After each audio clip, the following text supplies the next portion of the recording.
En la mañana del 27 de agosto del año 1883, ustedes no habían nacido. Los granjeros de Alice Springs, Australia, oyeron lo que se presumía eran disparos de armas de fuego, y el mismo sonido misterioso se oyó, según los informes, en 50 ubicaciones geográficas que abarcaban la 13ª parte del planeta. Fue el sonido más audible, grandioso, grandilocuente y magnífico del que jamás se haya oído en todo el planeta. De hecho, que hasta el día de hoy está registrado en internet acerca de lo que ocurrió esa mañana del 27 de agosto de 1883 y cómo en especial manera lo percibieron los australianos. Lo que habían oído los australianos era la erupción de un volcán en la remota isla de Krakatoa, Indonesia. O sea que casi 3.600 kilómetros de Australia. Nos explicaban cómo un volcán en Krakatoa puede sentirse casi a 3.600 kilómetros, pero literalmente, insisto, se oyó en 50 puntos geográficos del planeta. Esa erupción volcánica generó el sonido más alto que jamás se haya medido. Generó olas de casi 1000 metros de altura, arrojando rocas hasta casi 60 kilómetros de distancia. Cuando leía esta historia, a mí me sorprendió. Digo, ¿cómo puede ser que el sonido de un simple volcán pueda sentirse en casi todo el globo terráqueo? Fíjense el poder que tiene el sonido. El sonido más alto es imposible de ignorar. Si pasa los 202 decibeles puede ocurrir la muerte, literalmente, por las ondas de sonido. Se te para el corazón. Pueden explotar los órganos internos. Lo más fuerte que podemos oír nosotros en la vida cotidiana, por ejemplo, es las turbinas de un avión, que llega a los 150 decibeles. Las turbinas de un avión es lo que más o menos uno podría soportar, pero si estuvieras todo el tiempo al lado de las turbinas de un avión, perderías parte de tu audición. Por eso quienes trabajan en los aeropuertos tienen que usar esos protectores para sus oídos, porque de otro modo quedarían sordos. Los truenos, 121 decibeles, y los truenos rompen cerca de tu casa o de donde estás. El martillo neumático, ¿saben lo que es? 100 decibeles. Y hay otra cosa que estoy detestando, que no está acá, que son los jardineros con esos que hacen... ¡Ay, señor! ¿Qué hay en el otro extremo del espectro de sonido? El susurro. El susurro mide 15 decibeles. Nada. El susurro. O sea, de lo más fuerte que pudo haber habido en el mundo fue un volcán. La erupción de un volcán en Krakatoa, en Indonesia, que puede sentirse a través del planeta en Colombia, o que los australianos sintieron como que estaban disparando armas de fuego. Eso es lo más fuerte que un ser humano alguna vez escuchó. Pero lo más bajo que nuestro oído puede registrar es lo que se llama o se conoce como susurro o murmullo, 15 decibeles. Elías está viviendo una crisis, una depresión muy fuerte. Y entonces conocen ustedes la historia, o la mayoría creo que tiene que haber oído, que Elías se mete en una cueva, se siente morir. Siempre pensé cuál pudo haber sido el disparador de la depresión de Elías. Porque Elías enfrenta a los profetas del enemigo, de Baal. Lo veo como un hombre cuánime, seguro, con la voz de trueno, irónico. Yo aprendí mucho de la ironía de Elías, diciéndole a los profetas de Elías: griten más fuerte, que vuestro Dios debe estar durmiendo. Ese es Elías. Lo veo como alguien sobrador, en el mejor de los sentidos, con humor, seguro, un líder, de modo que todo el mundo dijeron, aún los enemigos: este Dios de Elías es el Dios verdadero al que debemos adorar. el Dios de Elías. Elías tenía una marca, un branding. Todo el mundo sabía quién era. Pero de pronto le llega un rumor en el momento equivocado. En un momento donde él tiene el sabor del éxito, que es ahí cuando uno puede tambalear. Escucha que una mujer con mucho poder en la época dice: yo no descansaré hasta que la cabeza de Elías ruede por la arena. ¿Es Elías el hombre del perfil que tendría temor por una amenaza? Claro que no. Él mismo con sus propias manos degolló a los profetas de Baal. ¿Por qué temería cuando una mujer le envía ese mensaje mafioso? ¿Por qué tendría terror al punto de que entra en un estado depresivo? Yo creo que él siente el cansancio de haber hecho mucho para Dios, a su humilde entender, y todavía se le abren nuevos frentes de batalla. ¿Has estado en esa situación donde dice: Señor, por favor, una tregua? Sales de una y te metes en otra. Liberas una gran batalla, tienes éxito y aparece otro foco de infección, otro fueguito que tienes que volver a apagar. Cuando estás en medio del incendio apaga fuegos, la misma adrenalina te mantiene en medio del caos. Pero cuando finalmente dice: hoy por fin, allí es cuando a veces la crítica duele más. Cuando estás saboreando las mieles del éxito, cuando te aplauden, la crítica suele doler mucho más, porque bajas las defensas, porque te entregas, porque quitas la coraza y tu corazón tierno queda desprotegido. Creo que bien esa pudo haber sido la razón por la cual Elías entra en depresión.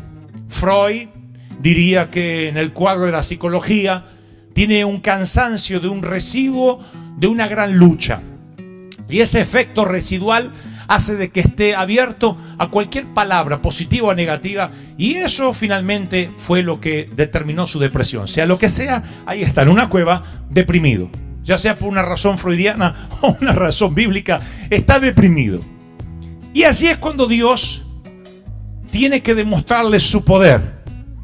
Es así cuando Dios le va a dar el mayor gesto de cariño que el Dios Todopoderoso jamás le dio a un mortal.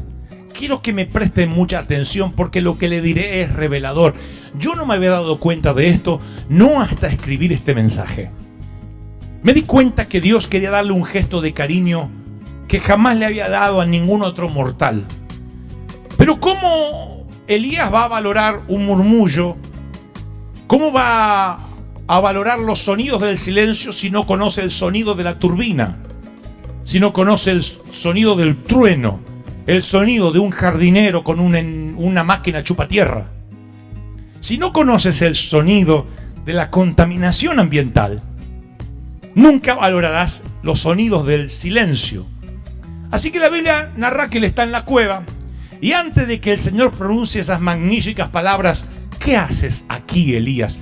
Digo que son magníficas porque para que el Señor le diga ¿qué haces aquí?, Dios tenía que estar en la cueva con él. De otro modo hubiese dicho: ¿qué haces allí, Elías? Sal. ¿Qué haces aquí? Para que Dios murmurara: ¿qué haces aquí, Elías? Y la Biblia no dice cómo es que Dios le habló, o sea, cuál fue el volumen de esas palabras, pero yo los voy a llevar a través de la historia para que ustedes vean cómo en este episodio vamos a sacar en conclusión cómo es que Dios le habló. En primer lugar, la palabra dice que como heraldo del Señor vino un viento recio. O sea, ubíquense en tiempo y espacio conmigo. Está Elías metido dentro de la cueva, mirando hacia afuera, deprimido, pensando que es mejor morir que seguir batallando en una vida sin sentido. De pronto todo se le hace abúlico, tedioso, gris, y quiere eliminar su propia vida. Pero allí empieza un viento poderoso que parte las montañas. Literalmente, no es una metáfora, no es una licencia poética del autor. Dice un viento que partía las montañas y hacía añicos las rocas. Piensen qué tan fuerte tiene que ser un viento para romper rocas. Tiene que tratarse de un huracán. Así que Dios le hará conocer un huracán. Él ve el huracán desde adentro. Yo creo que hasta su cueva, como si pasaran miles de subterráneos o de metros por encima. Y dice, ahora sí me va a hablar Dios. Así, ahora sí. Pero Dios no estaba en el viento. Dios no estaba en el huracán. Así que silencio. Dios no estaba en el huracán, Dios no le habló. Eso es como cuando van a presentar a un artista. Se abre la cortina y no sale nadie. Así que Dios no estaba en el huracán. Pero ahora viene otra demostración del poder de Dios. Dice que después del viento hubo un terremoto. Ahora se le mueve el piso a Elías. Yo sé que algunos no diferencian el tequila del mover el piso, pero si no has tomado nada y se te mueve. ¡Wow! Así que se le mueve el piso, literalmente se le mueve el piso a Elías. Y espera que Dios le hable. Y Dios no está en el terremoto. Y después viene un fuego. Ahora cae fuego del cielo. Ahora es una lluvia de granizo. Eso es Apocalipsis Now. Eso es Día de la Independencia, cualquiera de esas películas de ciencia ficción. Empieza a caer fuego del cielo. Yo supongo que para que caiga fuego del cielo, un volcán cercano empieza a colapsar. Y la erupción de ese volcán hace que la lava caiga cerca de la cueva. Es la explicación más lógica. Dios usa su propia creación para dar alertas a sus hijos. Así que ahora la lava empieza a correr delante de la cueva de Elías. ¿Cuánto pudo haber durado ese incidente? He pensado si le tengo que dar tiempo a un huracán, a un terremoto, a la erupción de un volcán. Yo presumo que esa experiencia le habrá tomado 4, 5, 6 horas. Lo que solamente se relata en un par de versículos en la Biblia son 5 o 6 horas en la cápsula del tiempo que nosotros manejamos. Pero Dios tampoco estaba en el fuego. Dios quería sacarlo de la depresión a Elías. Y no lo haría con la turbina de un avión, con el sonido de un martillo neumático y mucho menos con un jardinero o con un chupatierra. Tendría que hacerlo con un suave murmullo. Tendría que demostrarle que él no está en ese griterío, no está en ese lío que está ocurriendo afuera, en ese caos, sino que está en el suave murmullo. Así que después del fuego vino un suave murmullo. Una versión Reina Valera Internacional lo llama un silbo apacible y delicado. Pero me gusta la Biblia de las Américas porque lo titula el susurro de una brisa apacible. Tú no valorarías un sonido así. Una brisa así pasaría imperceptible, ¿no? Excepto que haya habido un terremoto antes. Excepto que el piso se te haya movido y has pensado por un momento que la tierra te iba a tragar, que ese fuego iba a entrar por la cueva, o que realmente Dios está tan enojado que ese viento que parte las rocas te partirá también el corazón. Cuando todo eso se detiene y aparece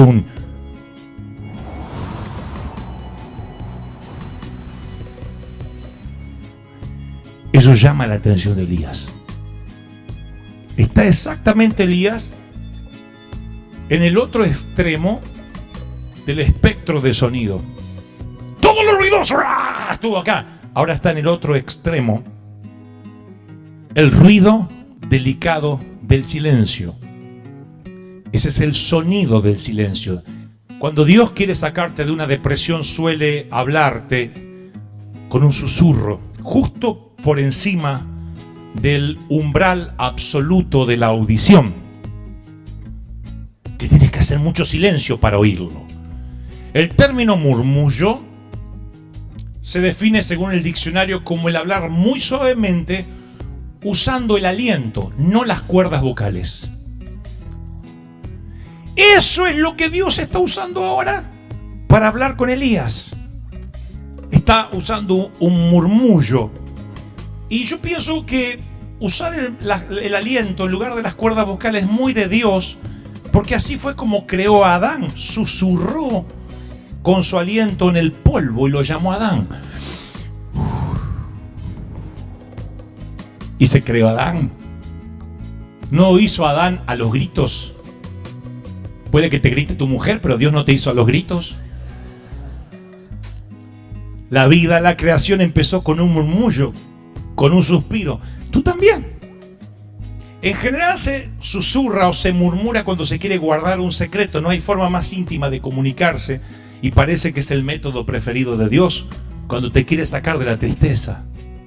Nosotros pensamos que de la depresión se sale a los gritos. De la depresión se sale cuando Dios te dice, mírame, mírame. Te amo.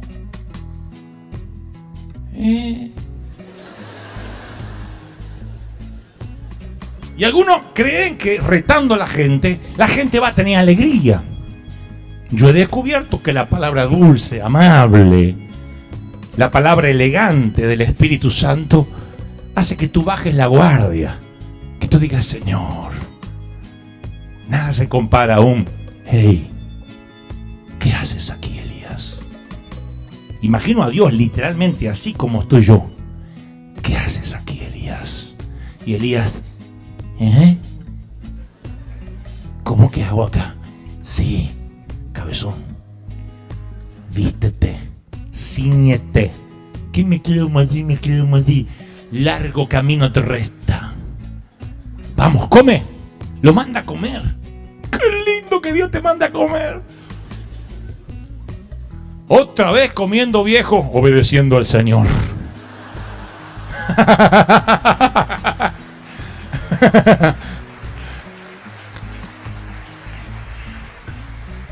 El filósofo francés Blaise Pascal del siglo XVII observó y dijo que todas las miserias humanas, todas, las más sórdidas, los actos más denigrantes y delictivos, se generan porque el hombre no es capaz de estar un tiempo a solas y en quietud en su habitación. A veces ese momento de soledad es lo que hace la diferencia entre permanecer inocente o un crimen. Lo dicen los condenados a muerte. No me di cuenta.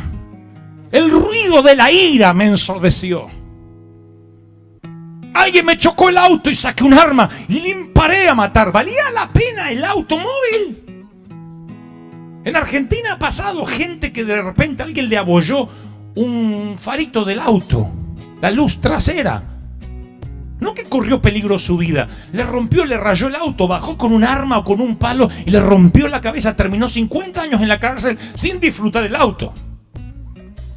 Y le preguntan ¿qué pasó? Un momento desquiciado. Los abogados tratarán de esgrimir de que no estaba en sus cabales, de que estaba desequilibrado. Y esta es una palabra que a mí me llama la atención, porque el desequilibrio viene de la pérdida del oído interno. Si permites una infección en el oído interno, estás clínica y médicamente desequilibrado. ¿Qué es estar desequilibrado? Las balanzas del Antiguo Oriente eran como se utilizó hasta principios de este siglo, con dos platos. Tenían que haberlo visto, que allí es el símbolo de la justicia. Que hay una mujer con los ojos tapados, que simboliza de que no está siendo subjetiva y está siendo totalmente imparcial. Esa mujer representa la justicia. Todo el mundo tiene los mismos derechos y todos se presumen inocentes hasta que se demuestre lo contrario. Eso significa la mujer con la venda y luego tiene una balanza. ¿Lo han visto, sí o no? Esa balanza tiene dos platos. Si los dos platos están iguales, hay equilibrio. Y el Señor, o mejor dicho Pablo, inspirado por el Señor, dice que Él nos hace consciente del peso de la gloria. ¿Qué es el peso de la gloria? Bueno, que en un plato tienes los avatares de la vida, los infortunios, el dolor, la crisis, la infelicidad, la enfermedad, y todo eso haría que estés desequilibrado. ¿Qué hace el Señor para equilibrarte? No quita los problemas, te pone un peso de gloria. La unción hace que el peso de gloria equilibre las cosas. Dice, sí, tengo problemas, pero mayor es el que está conmigo que los problemas que tengo. ¡Aleluya! ¿No le parece fascinante? Peso de gloria. ¿Qué hace la gloria de Dios? No elimina tus problemas. Yo predicaba de que el Señor nunca dijo ahuyentaré a tus rivales. Él dijo adereza mesas Dijo David, aderezas mesa delante de mí en presencia de mis angustiadores. O sea, tus angustiadores están alrededor y Dios equilibra la balanza delante de ellos. Eso es fascinante. ¿Qué es el desequilibrio? La pérdida del oído interno o la infección del oído interno, cuando dejas de oír correctamente. Entonces, por definición, el ruido es un sonido que contiene todas las frecuencias justas. Por eso el Señor dirá una y otra vez, quédense quietos, reconoced que yo soy Dios.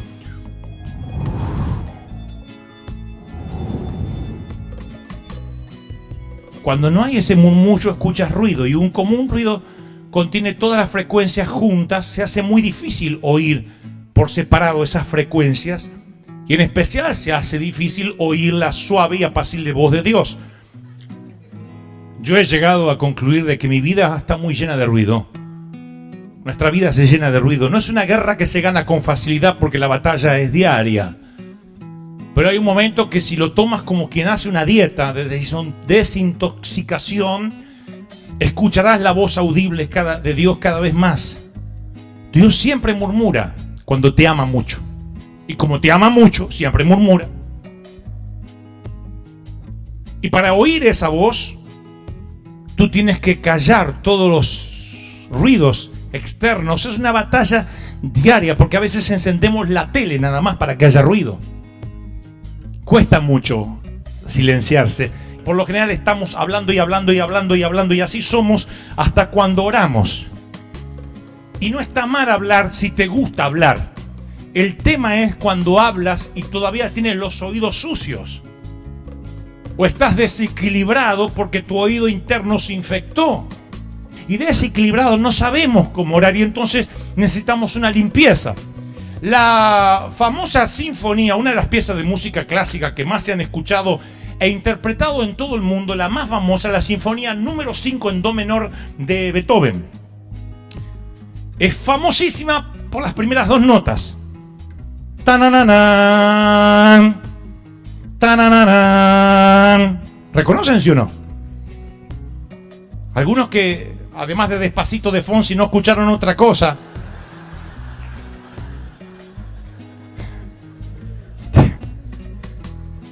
La sinfonía número 5 de Beethoven en do menor es tanananan, tanananan. Es la más famosa del mundo. Pero pocos saben que esa pieza musical, que tiene esa emblemática apertura y tiene 4 de las notas más importantes de la música occidental, comienza con lo que se conoce como el silencio de corchea. Junto antes de la primera nota hay un silencio de corchea. En términos musicales es un silencio adrede que se tiene que hacer antes de comenzar, pero está incluido en la partitura. Resulta difícil discernir la intención original de Beethoven. ¿Por qué pondría un silencio de corchea como amortiguador de sonido antes de comenzar? Y a mí se me ocurre que cuando un concierto está por comenzar, siempre hay ruido en el ambiente, hay conversación entre los asistentes, gente que busca asiento. Entonces Beethoven coloca un silencio de corchea en el inicio de la sinfonía, porque dicen los músicos eximios que sirve para limpiar los oídos. Es un silencio de unos segundos que te prepara para la sinfonía, para oír con detenimiento la sinfonía. No te das cuenta, pero es un silencio que... ¡Tananana! Un silencio que te preparó para lo que vas a oír y no te pierdas ni siquiera la primera nota. Yo creo que nos hacen falta silencios de corchea, en especial si queremos que nuestras vidas sean sinfonías de la gracia de Dios. Como médico del alma, yo te recetaría un silencio de corchea cada mañana y cada noche, porque el silencio te prepara para la sinfonía. Así que no tengas miedo de quedarte callado. En los últimos años, confieso, aún a riesgo de que después me pongan en YouTube sacado de contexto, que he hablado poco con Dios, pero lo he oído más que nunca. Pero no he hablado mucho. No tengo mucho para hablar ni para pedir. Tengo salud, juventud, mucha. gracia. Pulmones que se llenan, corazón que late y venas por las cuales circula sangre. Esas razones ya me permiten estar en silencio ante Dios.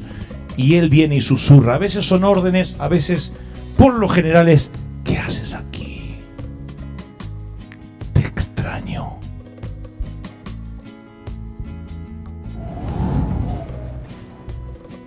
Necesitas acallar tu alma, oír el silencio de Dios. Van a ver cómo el corazón se empieza a purificar y cómo escuchas claramente la voz de Dios, especialmente aquellos que dicen: Dios no me habla. Dios nunca se abrirá paso entre chismes. Dios nunca correrá las malezas de la crítica para poderte hablar. Porque Dios no está en el terremoto, ni en el fuego, ni en el viento que parte las rocas. Está en el murmullo. Y hasta que no te calles, Dios no te hablará. Si aprendiéramos a orar, casi no hablaríamos. No temas quedarte dormido orando. Porque alguno dice: lo que pasa es que se me va la cabeza. A lo mejor es lo mejor que te puede pasar. Que Dios te meta en una suerte de amnesia, de quietud. ¿Has orado algo como, por ejemplo, has orado así? Tocame una melodía, Lili, para meternos en clima, ¿no? Pues yo voy a poner una música de adoración para calmar mi alma, ¿no? Porque todavía hay mucho ruido. Te voy a matar, junta la ropa porque te voy a matar. Padre celestial, ay Señor, la familia que me diste. Entonces Dios no puede hablarte así. Tienes que calmarte. Entonces te calmas, estás escuchando el sonido del silencio y dices: Señor, como dijo Dante hoy, te voy a escuchar.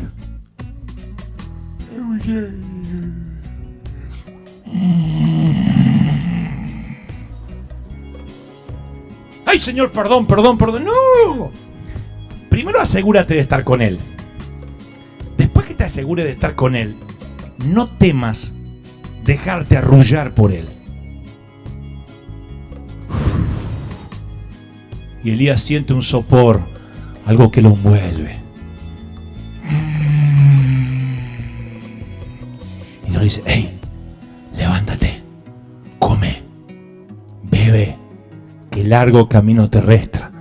Y después de un descanso arrullado en los brazos del Señor, Elías se levanta como un poderoso gigante, porque tuvo el mejor de los spas, el mejor de los confort, que es haber estado en los brazos del Señor del murmullo, el Señor del susurro, el Señor que dice: yo no te dejo porque te tengo en mis manos. ¡Aleluya! Si crees que Dios habló, si crees que ese es tu Dios, aplaude al Señor de señores y al Rey de reyes.